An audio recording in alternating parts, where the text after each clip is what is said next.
Well, guys, this is episode 3 of the Hospitality Hoot.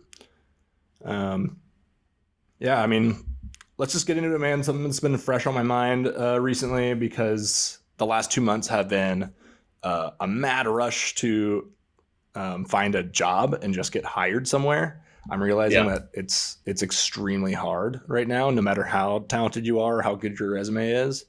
Um, you know, places are being especially picky, I think. yeah, Um, and they should be. There's only so many positions to fill, and especially during COVID, um, you know, you only have such a small staff, right? And you don't know how long that opening is going to last, and so people are really kind of like just testing the waters here and there. But I wanted to talk to you about um, maybe strategies for getting hired, sending your applications in, your resumes, stuff like that. What positions are the best ones to go for right now? How to get the position that you want at the job that you want. And 3, from our perspective, what do we look for when we're hiring somebody, and what makes people stand out to us? And kind of the advantages that we have as if we are managers or managing some kind of place that the type of stuff that we're looking for, right? Um, yeah, for sure. Yeah, like the pool of applicants right now is just huge. It was kind of a roller coaster of the hiring process, and I mean, if you look back like 2 months ago, it was very slim pickings, and within just this week, coming into like red tier as well in San Diego. Um, I don't know. Looking online, it's just a gold rush of applicants right now. uh, People posting up jobs left and right. So there's a ton of opportunity right now, but that also comes with just a massive influx of uh, competition. Everybody's in the same boat that was in food and beverage, and everybody's rushing to get their foot in the door. So yeah, what are some steps that we can take? What can you do to separate yourself from the rest of the crowd? Things like that. I think is going to be cool that we can talk about. See if we can not help some of you guys out there and land that job that you deserve and that you want. yeah, this is definitely the time right now. I know we've gone back and forth with all of these closures and shutdowns and stuff, but this really does seem like the last one. And a Yeah. lot of businesses are taking this opportunity to really fill out their staff again.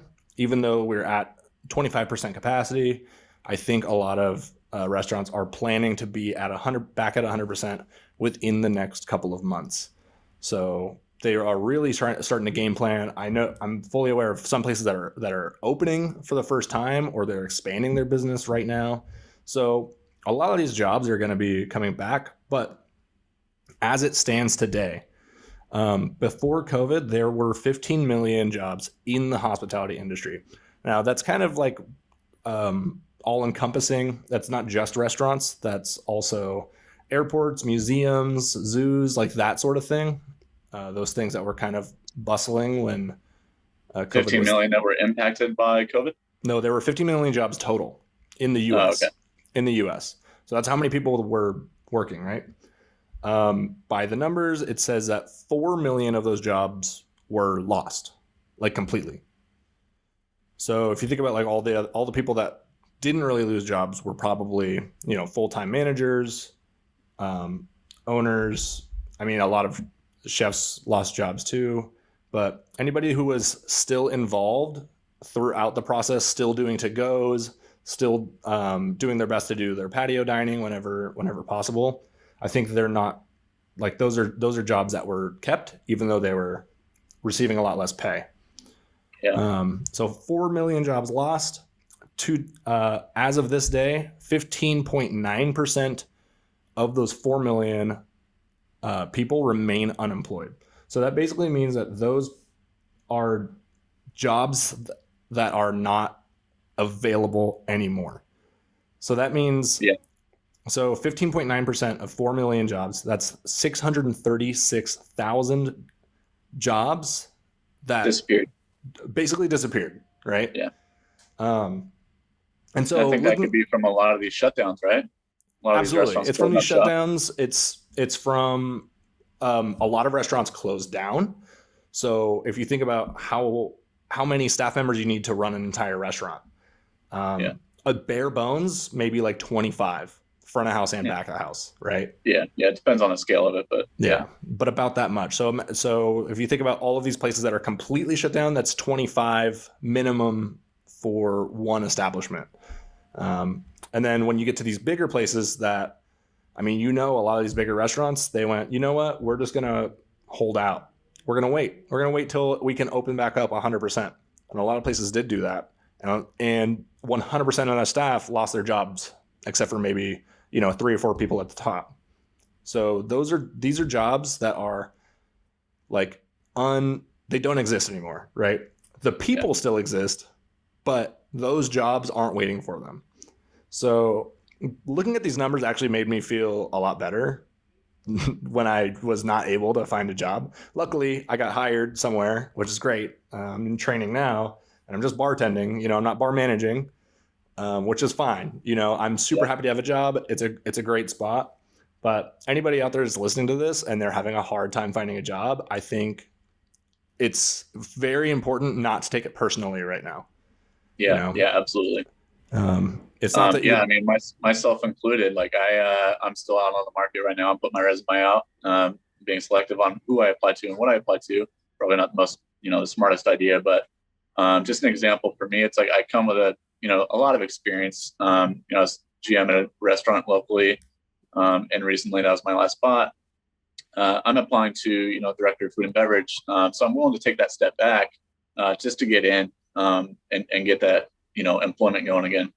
Going a little bit crazy, after a few months of unemployment. So just to get myself out there, I mean, just an example, I just got a feedback thing from my ZipRecruiter.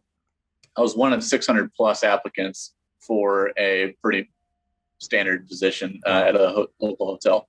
So 600 applicants that somebody over there is going through. You really got to shine. You really got to separate yourself from everyone else out there, and right. what can you do? So it's very slim pickings. A lot of competition right now for sure. Yeah.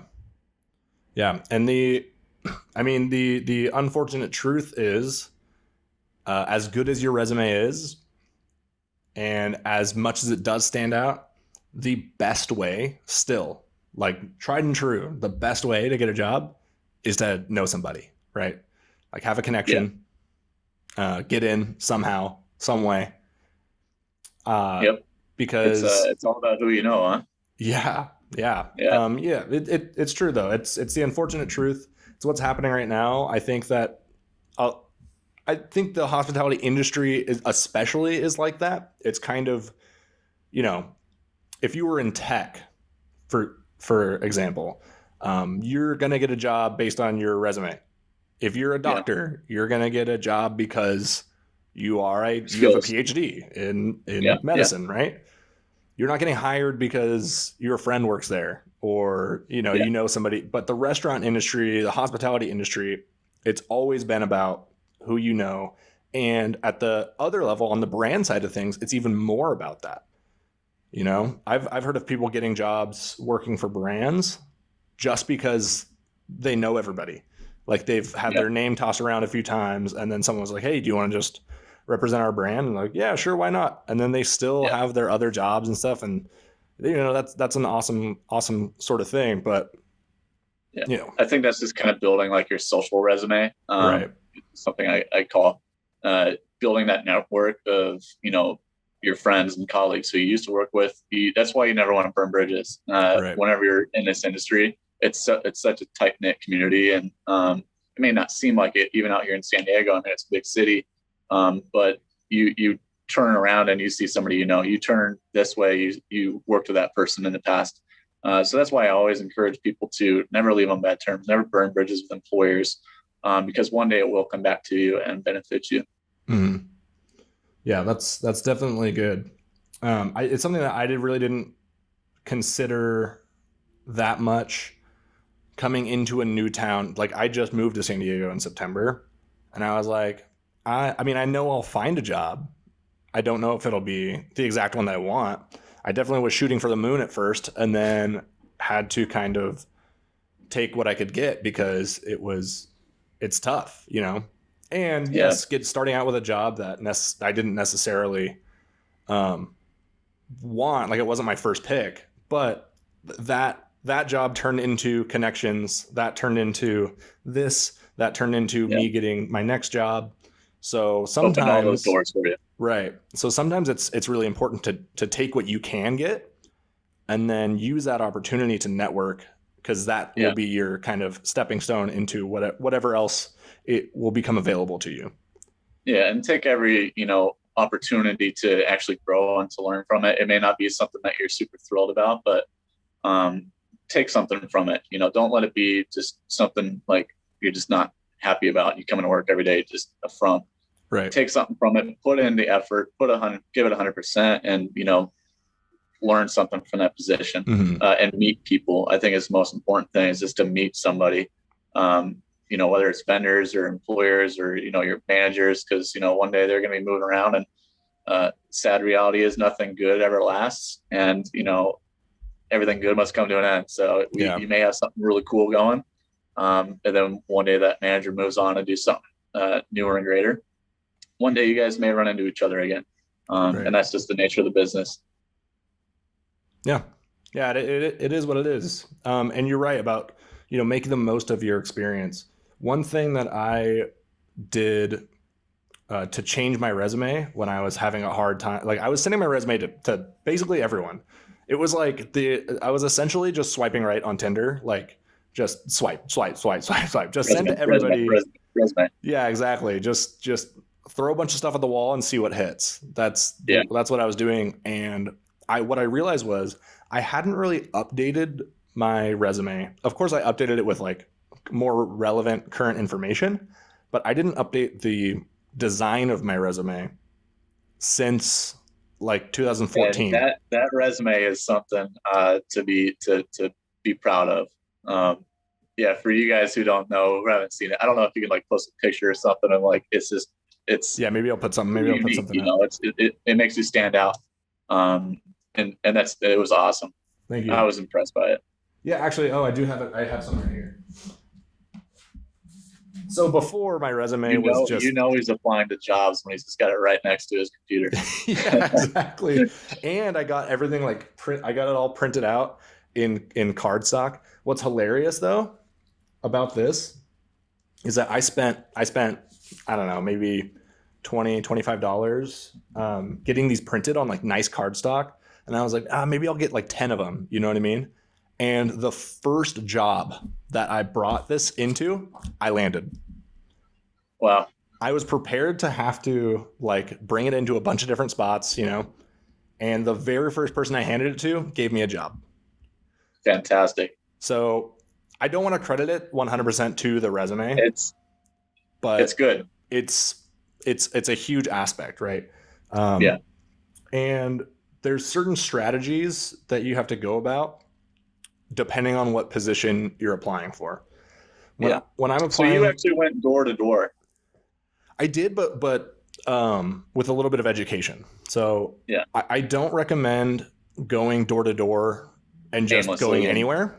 Yeah. That's kind of like I'm trying to think of an analogy for it, but if you're dating, right, and you don't know what you want, you're going to end up taking everything that comes around, and you're going to go from relationship to relationship, and they're not going to work out.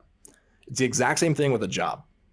If you're just going and just saying yes to everything, and you don't know what you want, you're not going to be happy in whatever position you end up in. So you need to be calculated in that, okay, this is like my standard here. I'm willing to go here. I'd like to be here, but this is kind of what I'm shooting for. You also have to do your research on the companies that you're applying for. So that doesn't mean For you have to sure. make a different resume for each different place, but you need to know when you go in to say hi to somebody or to shake a hand that they are actually hiring. You need to know that they actually accept walk-ins and they're not online only.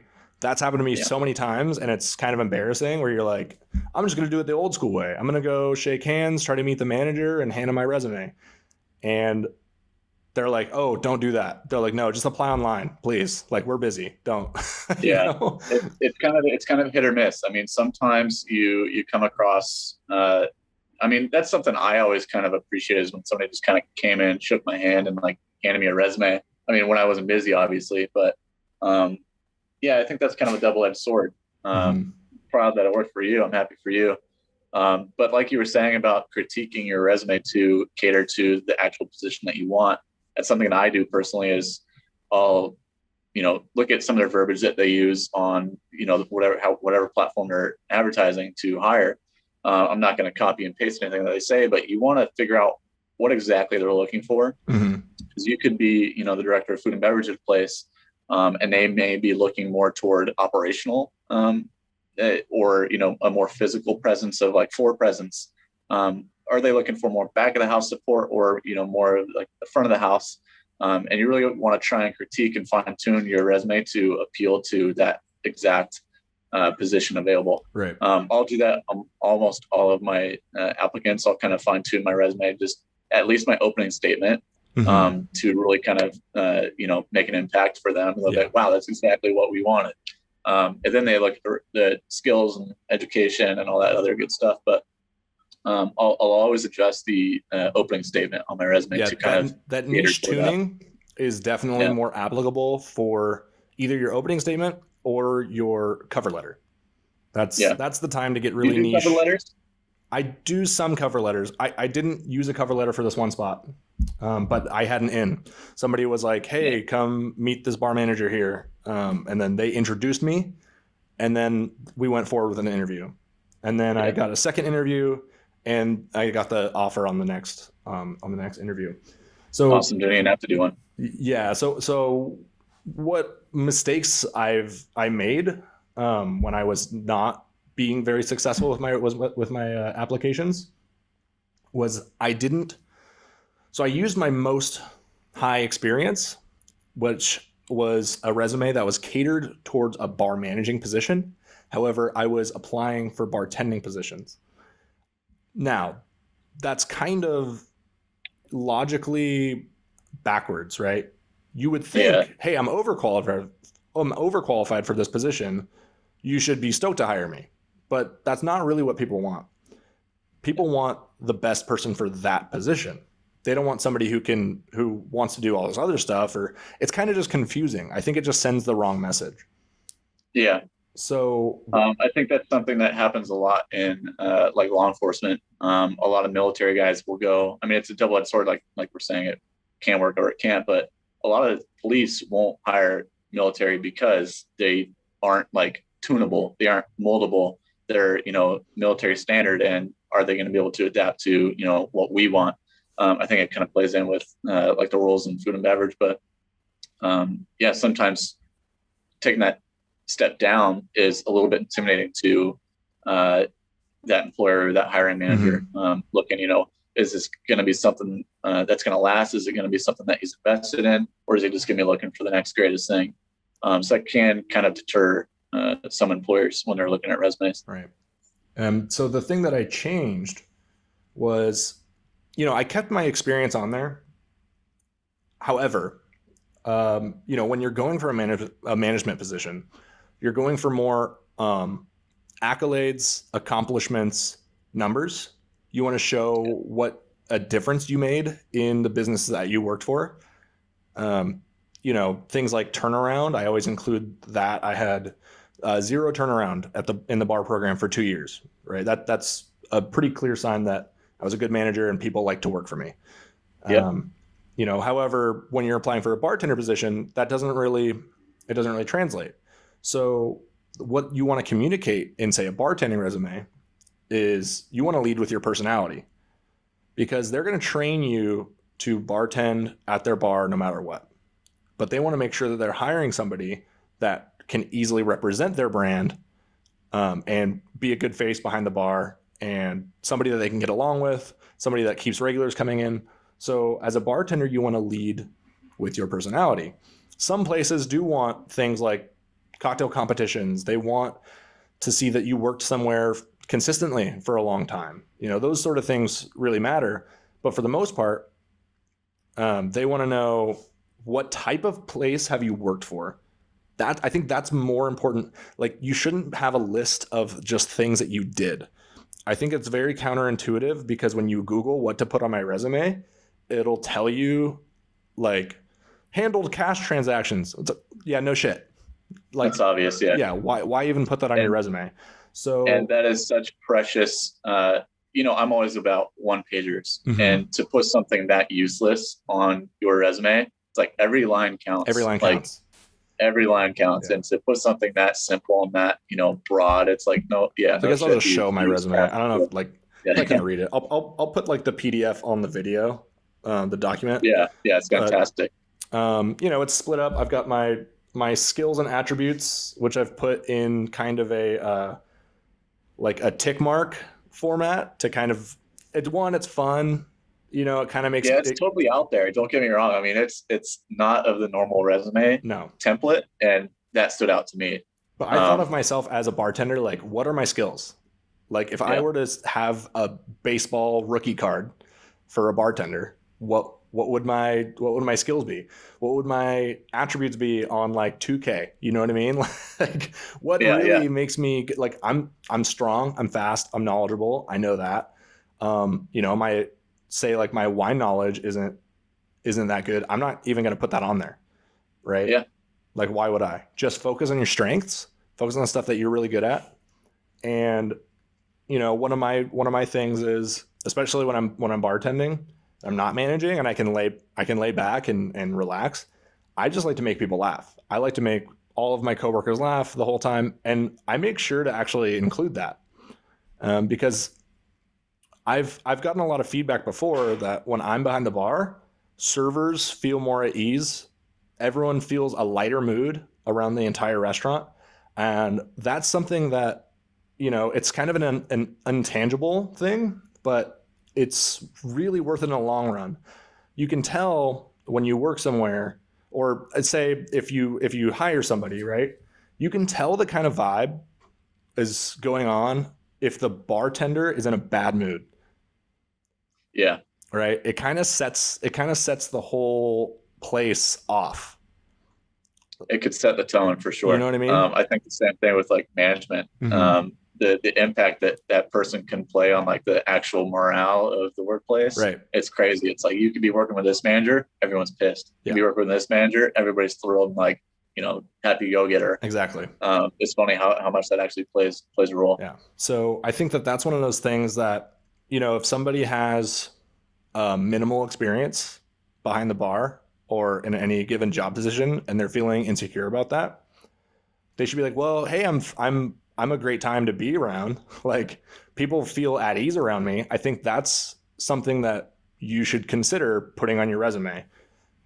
Yeah, you're personable. You're approachable. Right. All those things are characteristics that I would look for in a bartender. Absolutely. Honestly, if you can give me good conversation and vibe good behind the bar and give good energy, Mm-hmm. You could serve me some crap drink and I'll still be thrilled to come back and see you again. Right.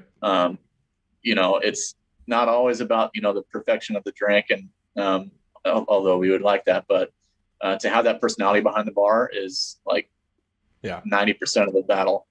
Because the truth is, anybody can read a spec book. Anybody can follow directions and instructions. Yep. As long as you have a program in place that actually sets those expectations early on, and you're not letting people do their own thing from the jump, then it doesn't really matter how experienced the person is behind the bar, right? You give them a few weeks, even a couple of months, and you can get them up to par with everybody else, I think. That's how I see things. So I 100% go for energy. Energy is like hard. It's really hard to measure, but you can tell when somebody has just a good energy about them, when they have a good heart. Specifically things that I don't like, things that are kind of red flags to me.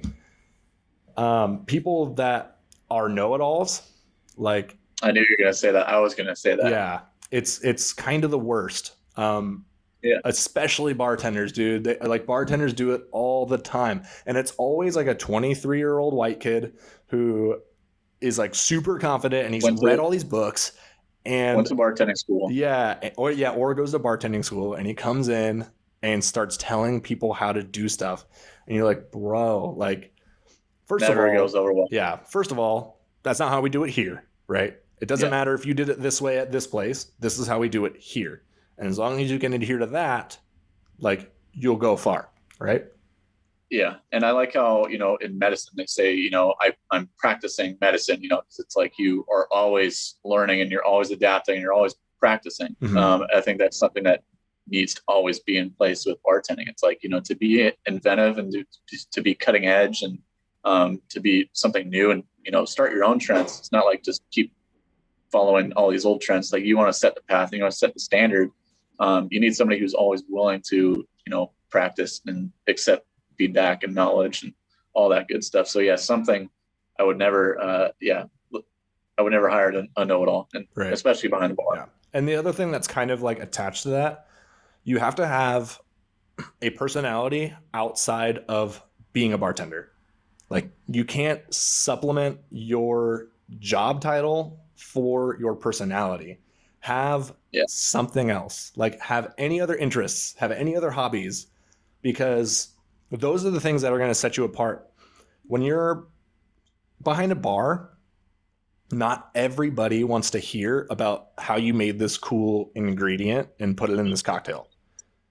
Some people do, right? So you obviously have to have that knowledge in hand, but some people are going to want to talk about the game. Some people are going to want to talk about music genres.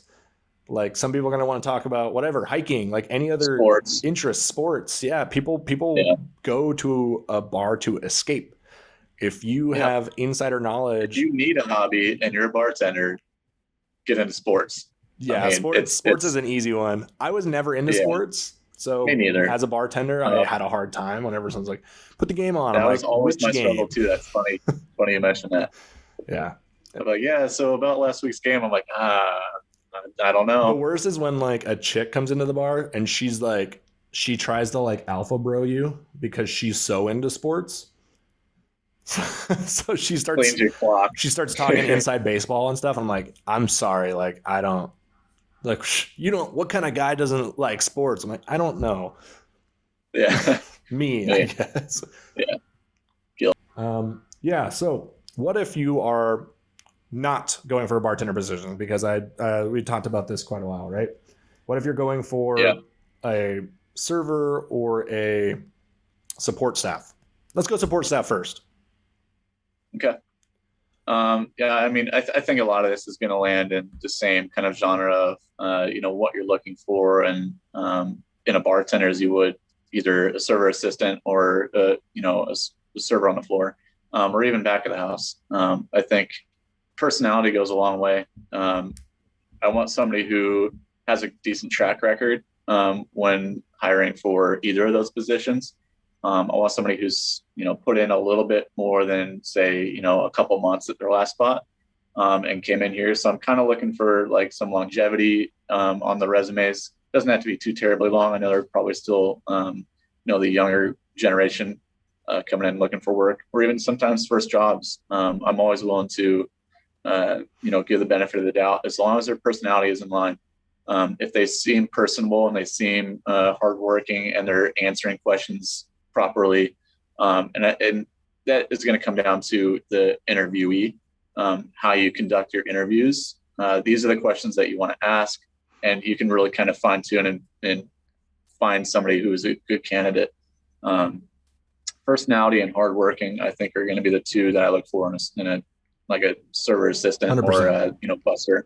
Yeah, when I'm hiring a barback, I always, this might be kind of fucked up, but I always see how much they're sweating by the end of the night, on the first night. Yeah. Are you like, that's to me, because I'm not paying attention to what a barback's doing the whole time, right? Maybe they're running glassware, They're back and forth and doing it all, grabbing ice. Did they work up a sweat? Yeah, Whether or not they did their job well, because that they'll get that, right. They're going to learn how to function behind this bar. But did they hustle? yeah, And if I see that, then that's somebody that I'm willing to invest in. Like that's the type for of sure. barback that I'm going to turn into a great bartender a year from now. Yeah, You know, maybe I'll make them a bartender in a few months, depending on how quickly they learn the cocktails and stuff. But when I see that work ethic for sure. first, then I'm willing to invest a lot more into them, because I know that they're going to keep that work ethic no matter what they're doing. The worst thing, Yeah, yeah, in my opinion, is a barback who doesn't have to work for it and ends up becoming a bartender way too quick and then gets too hot. You know, they're like, oh, I yep. don't have to do any of this barback stuff because I'm a bartender now. It's like, that's not really how it Did works, that. dude. Yeah, Been there, done that. Yeah, I'll get good feedback from my trainers, somebody who I pair them with, because they'll obviously be trained to take on that situation and to, give me good feedback and critique them, and be open and honest. I think just being transparent with their work ethic from the very beginning is important. We hire based on, A, B, and C, but we don't know their work ethic until they're actually on the floor. We don't know how they interact with guests until they're actually interacting with guests. And to be having them paired up with, their lead server or your trainee, your training server, whoever it may be, but that person needs to be very knowledgeable and very skilled to be able to give those, critiques during that moment, and to always give them like I guess not the benefit of the doubt, but like the opportunity to take those actions themselves, to say, how would you have handled that situation any differently? Would you have handled it any differently? What are some things that you can do better next time? And to give that feedback right away, I think is important, because if you hold on to it, follow up the next day, they're like, oh, I don't know what you're talking about. So to nip that in the butt right then and there, and to critique it and, put an end to, like the bad habits or the bad behavior right away, is for sure important. And that's when I rely heavily on my trainees. for sure. For sure, yeah. And, most people don't really get hired as a server like off the bat.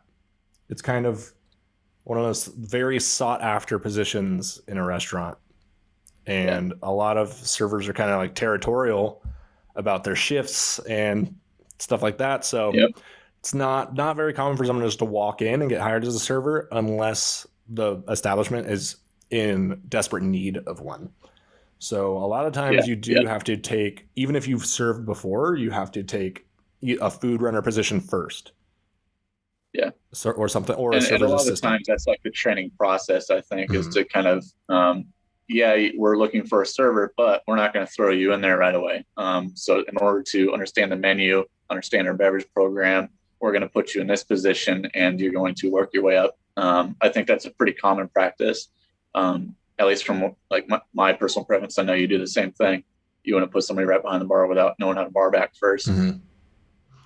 Yeah, it definitely should be part of the training. I mean, I've worked at places that were a little bit more, the regimen was a little bit more tight, and it doesn't matter how long you've bartended, doesn't matter how experienced you are, what places you've worked at.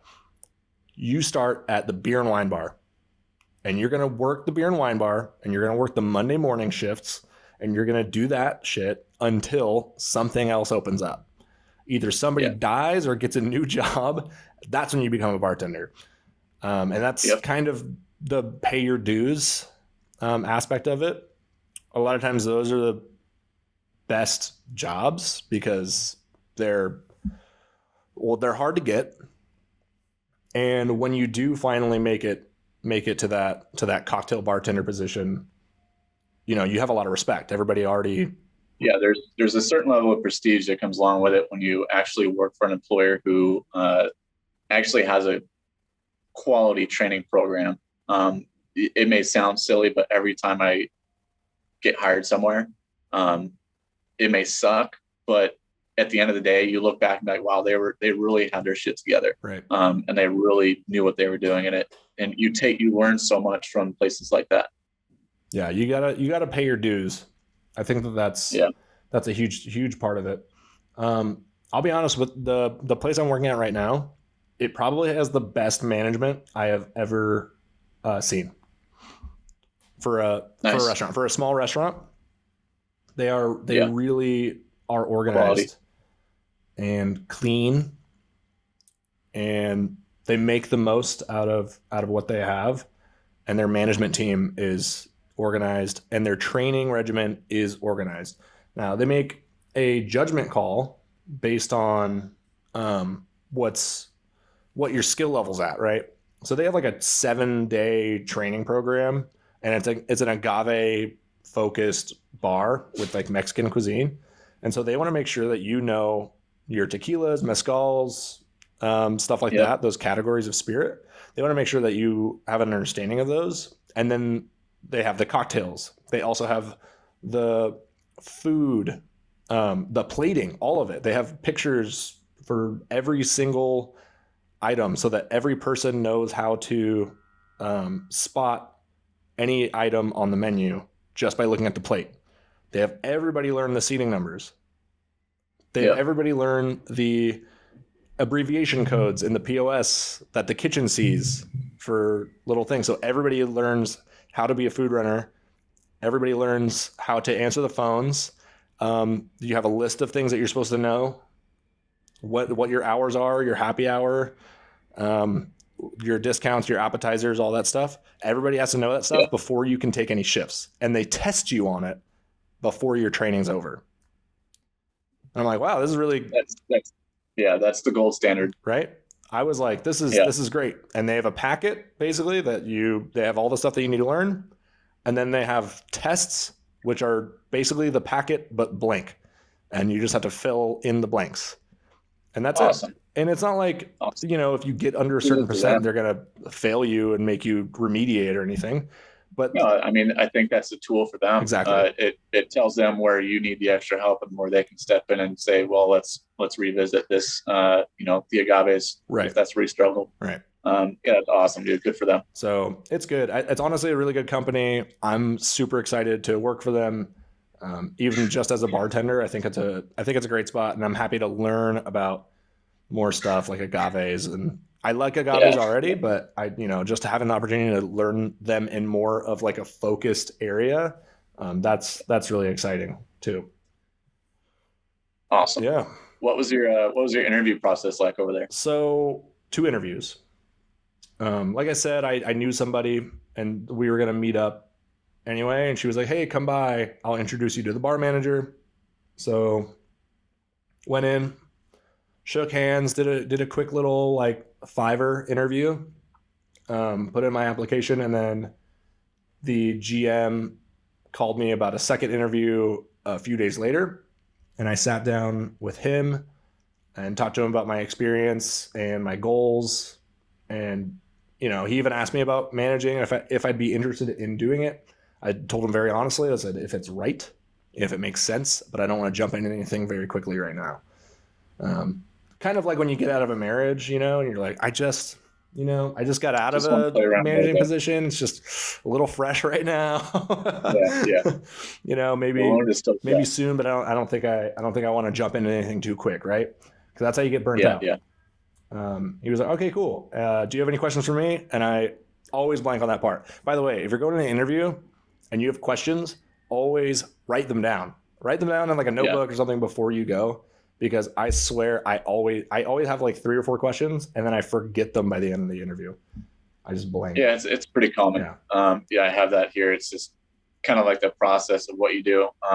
They're always going to ask, "Do you have any questions?" And Yeah. that's going to be a really good opportunity for you to kind of inquire about how they operate and kind of their culture and what are they doing for? Are they doing any give back for charity, anything like that? Like if these are things that are important to you, then that's when you really want to ask and open up, and don't be afraid, because a lot of the times these employers they just have these few questions and that's kind of it, and Mhm.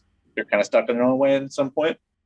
And to try and mix it up a little bit and to get more genuine responses from them, to ask questions is pretty important for sure. Mhm. And yeah, be prepared. Totally. Yeah, I am always. But yeah, so I didn't. I was like, honestly, I just told him, I was like, honestly, I usually have questions ready, but I completely forgot them. And he was like, okay, well, I just want to You have tell our you, number, you have our email.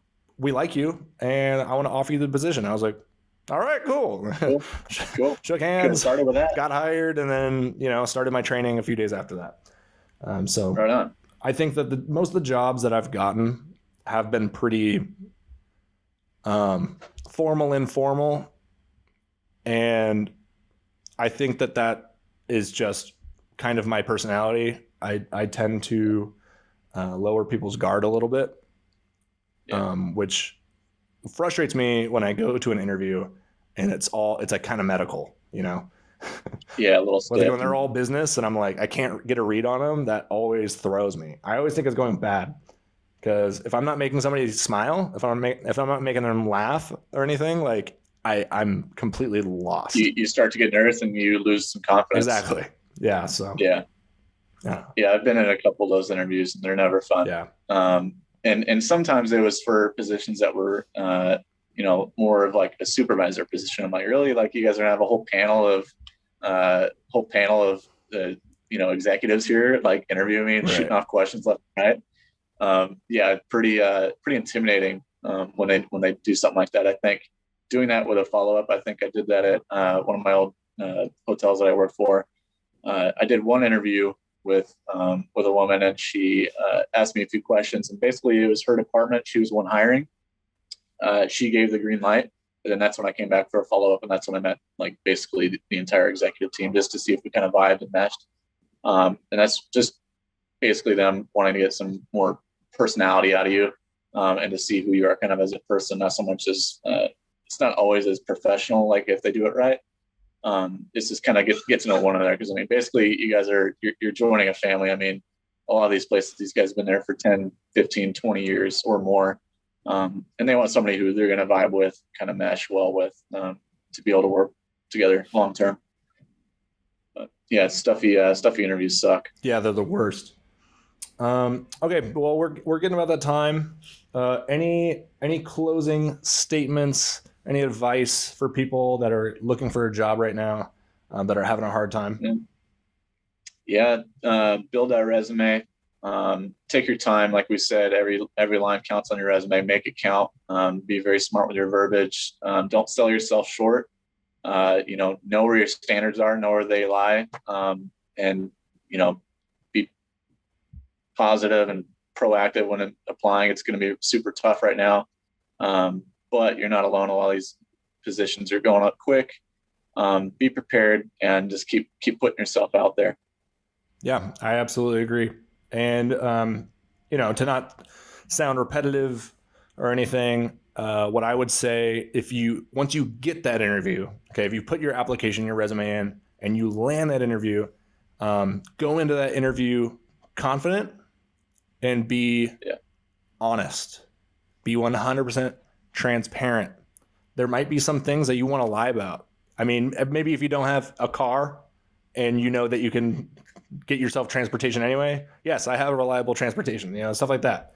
But just be confident and be honest. If you're honest and they don't want you, that's a good thing because it means it wasn't going to work out in the end anyway. All this stuff's going to come out at the end of the day.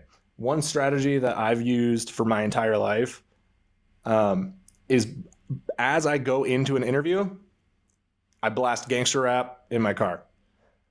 I don't know what it is, but it just fills my body with all this confidence, all this ego, and I roll in there like I'm a man, and it's worked out for me just about every time. So whatever it is, whatever you need to do to kind of like psych yourself up and get yourself in that headspace of like I'm deserving of this job, like I'm the man, I'm the best one for the position, because that's the kind of energy that you want to go in to an interview with. Yeah, I think for sure. Good advice. And wear deodorant. Yeah, don't stink. Please don't stink. Yeah. That's got to be that's like a baseline stuff. All right. That was the Hoot. Thank you guys for listening to this episode. We're starting to get on a roll here, feeling really comfortable. And don't forget to tune in to next week's episode. We're going to have our first guest, but more about that next week. Like, comment, subscribe. All that good stuff. Thank you guys. Peace.